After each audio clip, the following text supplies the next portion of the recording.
Hey friends, welcome back to the show today. I've got an amazing friend and guest on the show. Tracey Fines is a multi-million-dollar real estate investor, an award-winning interior designer, a television show host.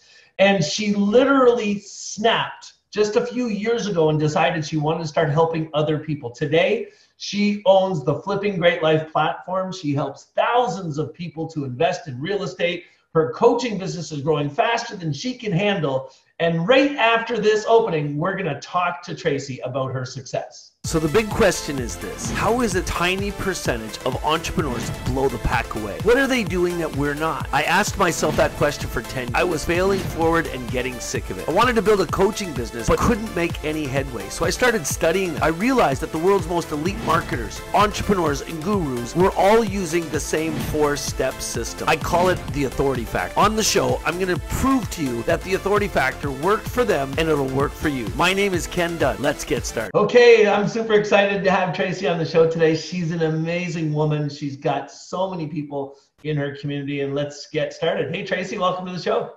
Hey, Ken. It's a pleasure to be here, and thank you for inviting me. Man, listen, I mean, we do a lot of work together today, and I've had the pleasure of actually watching the Flipping Great Life community grow. But what I want to do right now, for everybody that's listening to this episode, I want them to get to know you a little bit. So let's go back to the beginning. Tell them a little bit about your early days. What made you kind of discover real estate, I guess is the right way to say it. And how did you get to where you are? Well, it's not a complicated story about getting into real estate. I was looking for a house to move into with my boyfriend at the time. And we found this property, and I was an interior designer already, so it made sense to get something that needed to be fixed up, and then we could make it our own. And we did that. We did the renovations on the property and then moved in. And it was actually a door knock, literally, that started my journey into flipping real estate. And the door knock went something like this. And I answered the door, and this real estate agent was at the door, and she said, "Oh, you have a beautiful home, and well, would you be interested in selling it?" And I was sort of taken back by that boldness. That was something that really caught my attention.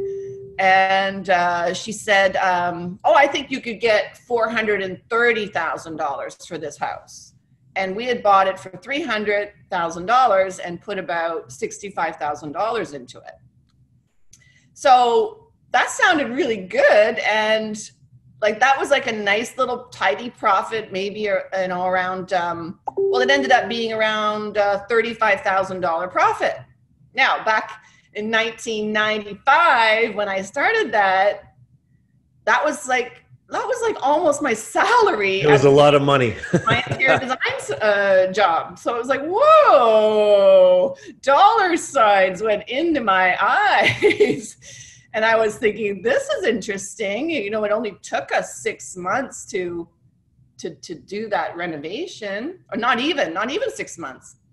So this all happened in a short period of time. So you bought this first house.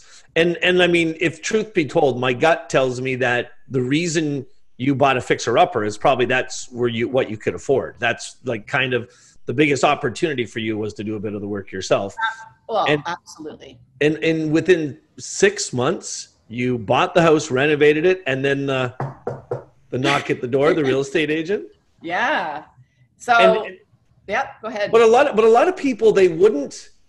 You must have had some entrepreneurial blood in you, because a lot of people, if that knock came to the door and you just got finished, most folks would be like, "Are you kidding me? The blood, sweat, and tears I put in this place, this is my home, I don't want to sell it." So for you, for the dollar signs to start showing up, that means you must have been an entrepreneur already. Yeah, I think that I've always had the entrepreneurial spirit. I think that you probably are born with that. I was always looking at, different ideas, different ways to make money. Of course, I loved interior design. I was very passionate about my design work.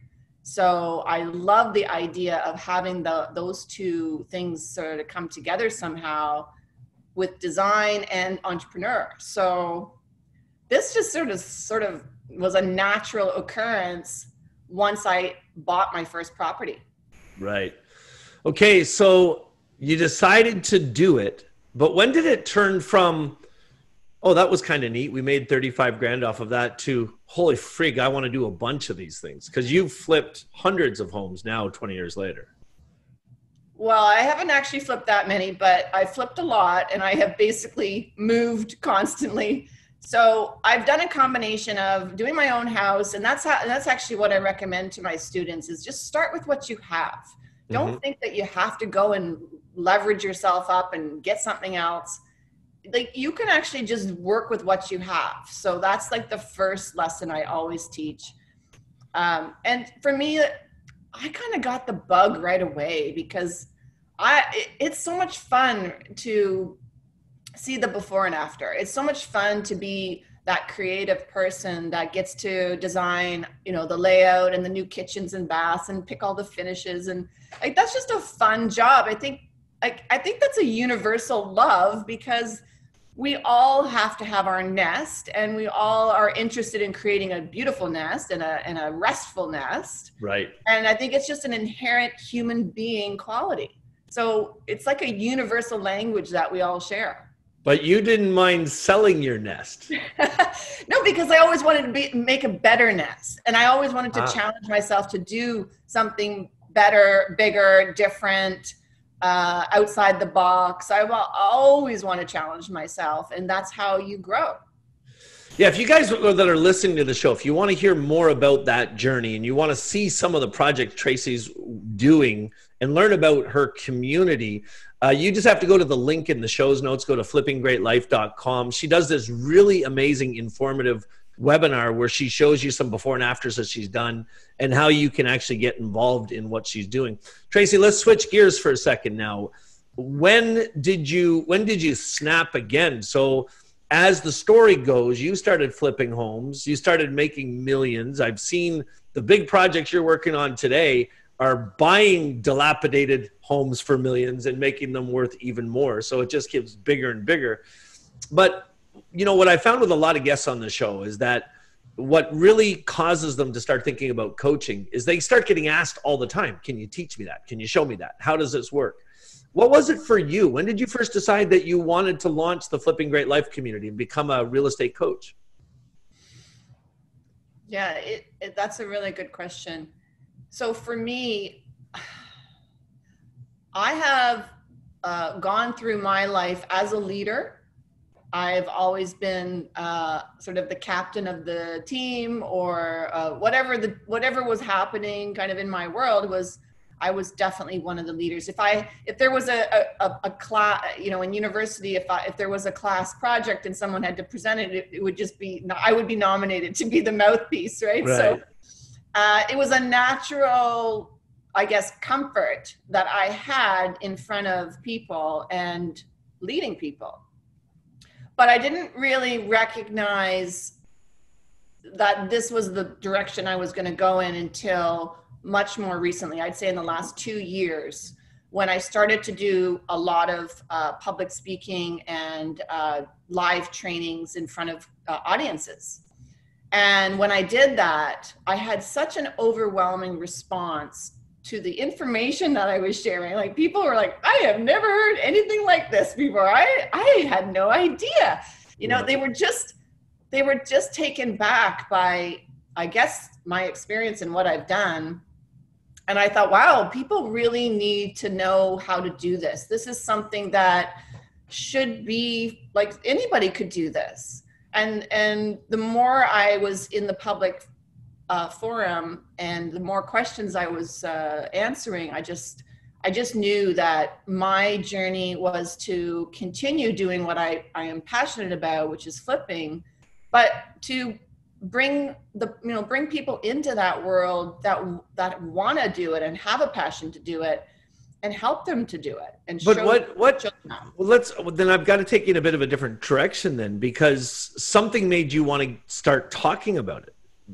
as you just told me, before you became a coach and launched Flipping Great Life, you had already started speaking in front of other people and talking openly about flipping. So where did that come from? Because there's still a disconnect. You're flipping homes, you're making millions of dollars, and then you don't just suddenly stand on a stage and speak. There must have been something inside of you that called you to do that. Yes, I wanted to scale my business. Oh, okay. I wanted to take my business up, 10x my business. I wanted to do more. And in order to do more, I needed to become an authority. I needed to attract investors. And so I needed to put myself out there. I needed to get known. I needed to have a platform.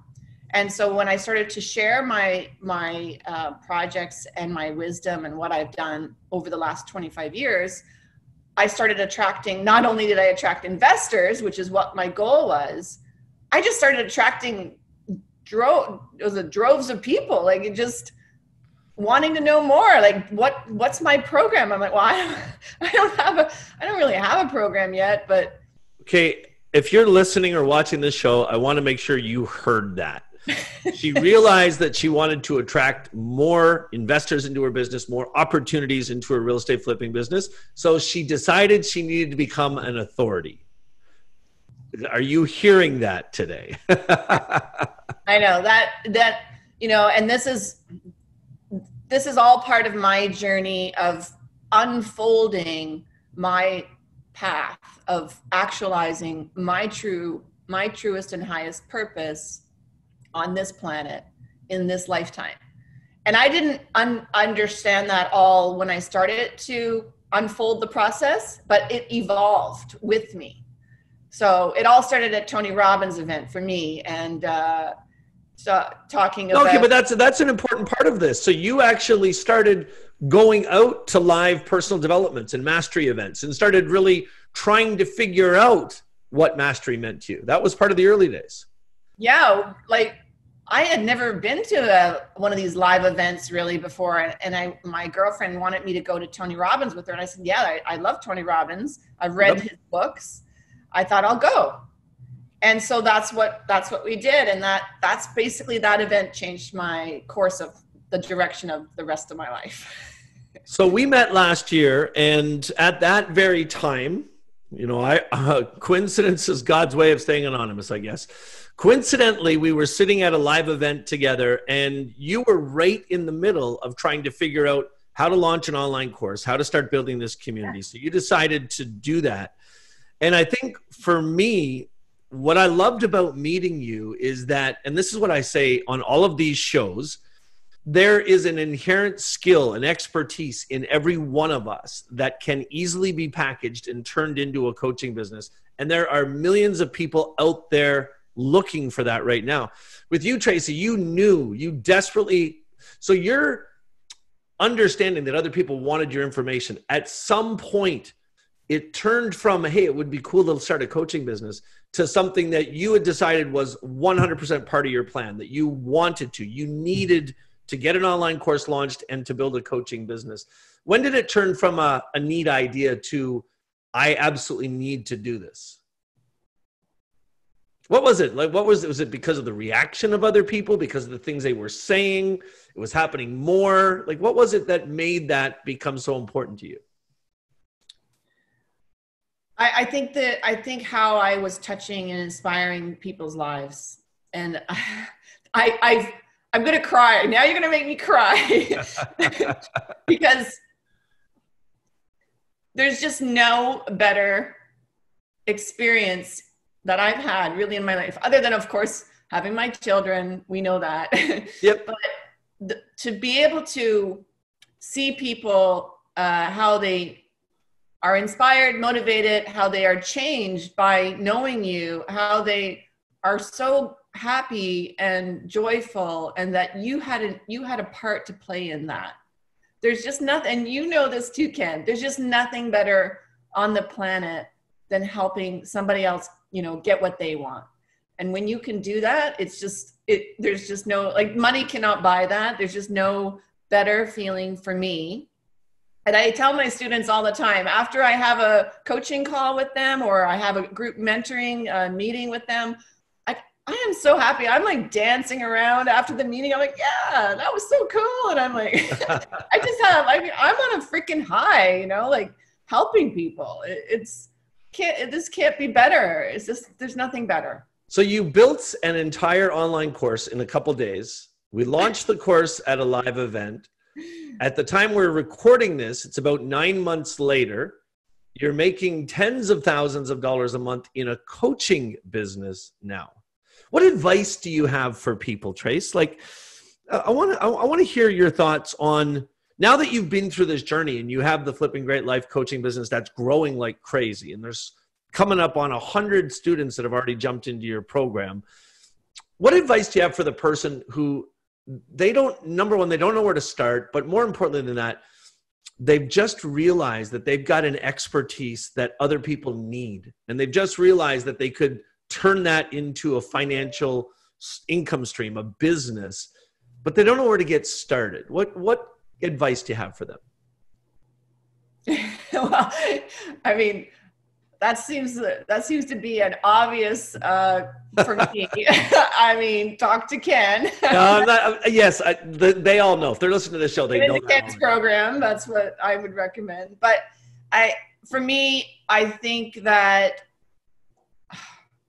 you know, you've got to go with, you have to learn, I believe, as an entrepreneur, that intuition is really important. And when you connect with somebody, and there's many different platforms, I'm sure, out there that you could use to build your coaching program. I was looking at several before I opted into Ken's program.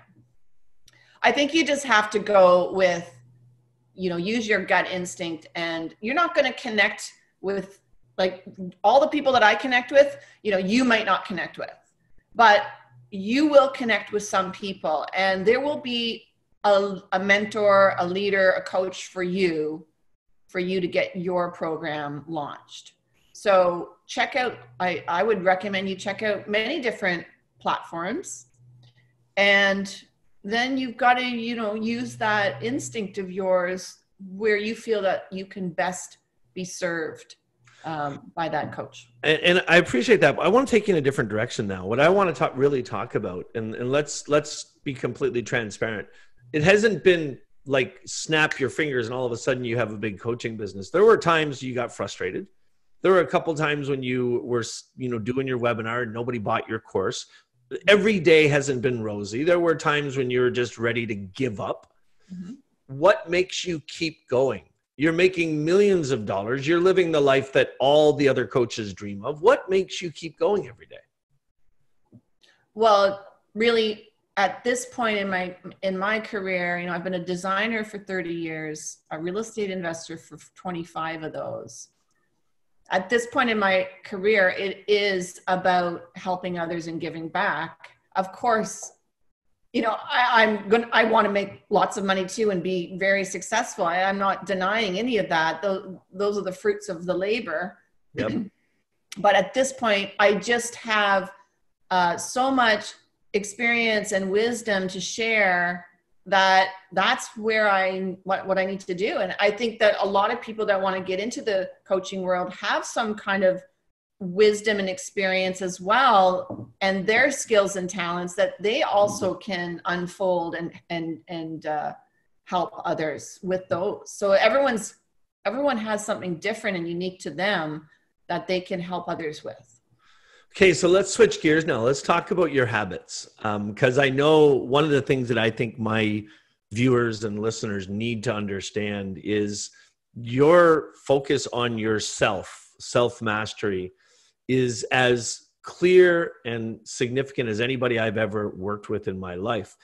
You get up at 5 o'clock in the morning. You have a whole bunch of stuff you get done before other people even open their eyes in a day. And everything about what you do is by design. Walk people through some of your daily habits. What's an average day look like for Tracey Fines? Okay, so when I decided that, and this is a really important point, is that I made a decision, and decisions are very, very powerful things. So when you decide to do something, you've committed to that. So when I decided to 10x my career and basically become a public figure and go from being a private real estate investor and doing well to actually helping thousands of people and speaking to thousands of people and all of that, I knew that I just had to bring the best in me so that I could help the most people in the best way possible. So that's exactly my inspiration and my passion. So I decided that I was going to change a lot of things. Yeah, because best in you just doesn't mean like a good talker. Your diet, your fitness, your physicality, everything about you is radical. If you saw me before I started this journey a couple of years ago, you probably would be shocked at the changes in me physically as well. Like, so I've changed my focus in my career, but along with that has like the physical me is showing up totally differently, which is really interesting. So I get up at 5. This is what my mentor taught me. And by the way, hiring mentors is such a key thing. Like, just hire mentors. I went through my life without really any official mentors and got kind of haphazard success. But if you have a mentor who's already been there, done that, like, you're just going to get there so much faster. So that's number one. So I hired a mentor, and I started getting up at 5 a.m. That's the beautiful personal development time between 5 and 8 before my kids are up. Walk us through it. What do you actually do from 5 o'clock till 8 o'clock? Yeah. So I get up at 5. It's usually dark. It's always dark when I get up. And I get on my workout gear, and I will go outside for a walk. And this is not just a stroll in the park. This is a walk where I basically talk to the universe, and I declare what I have my affirmations of what I declare to the universe, which is basically saying to the universe, this is what I am. This is who I am. This is what I do. And I say things like, and I always say, I'm so thankful and grateful to be so strong, able, and calm. And there's times, and that's always my number one. And that there's times throughout the day where I'm like, oh, I'm so strong. Oh yeah, I'm just strong, able, and calm. I'm like, yeah, of course I am. And then I'll say, I'm so thankful and grateful to be financially free. I'm so thankful and grateful to have $100 million. I'm so thankful and grateful to help a lot of people. I'm so thankful and grateful to have 2 million members. So I go through all of these affirmations that are generated by my goals. And if you don't have your goals figured out, you're not going to have affirmations figured out. So you have to work backwards. So the difference between a goal and an affirmation, a goal is saying, okay, this is what I want in 5 years from now. This is the size of my income, the size of my revenue. But if I understand what you're saying properly, an affirmation is a statement you make to yourself, but you make the statement as if you have it already, thereby subconsciously anchoring those things into your life. Is that right? Correct. Yes. So it's affirming it in the now that you already have it. Mm. So, these are the things that I say, and they go with my goals. They're not my goals, but they're going with my goals. Right. Yeah, for sure. Definitely. And before you even before you can even figure out your goals, you have to know why you want what you want, right? So you need your why, really important, or, it doesn't stand up if you don't have a big enough why. And then you have your goals, and then you have your affirmations. So so let's stay on this morning routine. So you go for a walk, power walk. You're doing your affirmations the whole time. What happens when you get back from the walk? So I'm the crazy chick out there walking around talking to herself, and I might even be like waving my hands around. I don't know, because I'm pretty animated when I get talking and thinking, and so it's really a meditative time. It's a really thoughtful time. So I go out, I do my walk, I come back, Then I go to the gym and I do my weight training because I am seriously into weight training. And I will be every day? 5 days a week. Wow. And it's an hour and a half to 2 hour workout. So it's intense. And Okay. now I have my baby biceps, which are really cool. Uh-huh. I like And to then take what about diet and eating? Where does that fit into the morning? Yeah, my diet is really, really strict. I do not drink coffee. I don't have any sugar. I don't eat any, I call it dough. I don't have any dough of any kind. I am a fruits and vegetable person with protein. And I have here, this is actually my, you can't tell, but it's a green drink. It's just greens. Tastes like you're drinking a liquid salad. Is that lunch or breakfast? Well, I will drink this all day long until I'm ready to actually put some chewing action into it. So it depends. I usually fast until about lunchtime, and that green drink will be part of my fast. Got it. And then I'll have a lunch and a dinner most likely, and I usually go to bed. I don't sleep as much as I used to. I used to sleep, I used to think I needed 8 hours because I thought that was what people needed, but I decided I need less. So what now do you need? How much do you? 6 I only hours, need 6. 5 hours? No, I decided I need 6. 6 hours. And So and limiting your sleep to 6 hours a night, has it interfered? Has it hurt you at all? No, not at all. And it's okay. Like, it's okay too to nap in the day once in a while. Like, it's actually, I think, a very natural human thing is to have a little siesta. And it can be, like, I usually go for what I call a meditation. And it can be sometimes I do fall asleep a little bit, but other times it might just be a true meditation where I'm awake. But I like to do meditation once a day. And so that's also part of my routine. And it's usually after lunch. I like to do my meditation. So Tracy, you're making millions of dollars in real estate flipping. Now you're making tens of thousands of dollars a month in this brand new coaching business, which will be making millions of dollars a month as well. You literally have dozens and dozens of people every single month that are joining the Flipping Great Life community because of your webinar. You've got all this dialed down. What's next? Are you done? Are you finally going to get to the point where you say, okay, this is good? No, I'm not going to get to the point. No, because this is just part of my spirit of always wanting to grow and challenge myself. Every flip I do is bigger. It still scares me to death. And yet I know it'll be good to do. And I'm always challenging myself. So my life just continues to be exciting. And it's like I'm still writing the story. So I guess your biggest advice to people would be to never stop, to keep challenging yourself. I mean, retirement is just not part of my vocabulary. Like I am having the best flipping life now. Why would I want to stop that? Tracy, it's been awesome to hang out here and chat with you today. How do people get a hold of you? How do you want people to reach out to you? Well, I'm on Facebook, Tracey Fines Real Estate Investor. I also have my webinar that I do, flippinggreatlife.com. Every Wednesday? Every Wednesday, 8 p.m. Eastern time is when I will be doing that live webinar. And we'll put the link to that in the notes for the show so you guys can check it out. Trace, thanks so much for being here today. Any final thoughts as we finish up?